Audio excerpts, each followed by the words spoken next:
Thank you, Mr. Speaker, sir. Mr. Speaker, sir, the amendment of the Public Health Act in 2018 allowed designated rural areas, including maritime islands, to be brought under municipal authorities for basic services.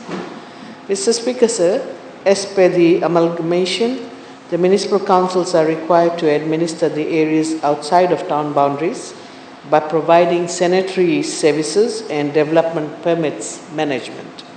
Since then, the municipal councils have been providing services in these extended boundaries, which was previously serviced by rural local authorities.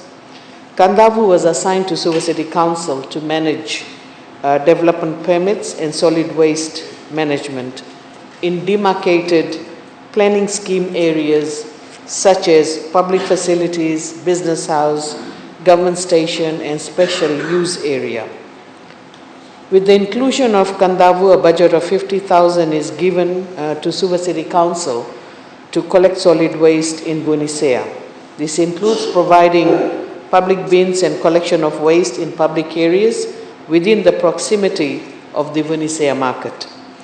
SEC collects waste from the market and within the Bunisea village using hired open trucks as the current practice.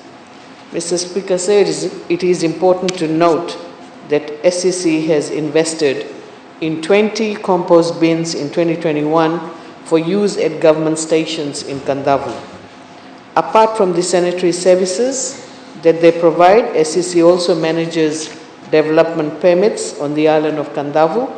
4 applications were received for Kadavu in 2021 and 2022.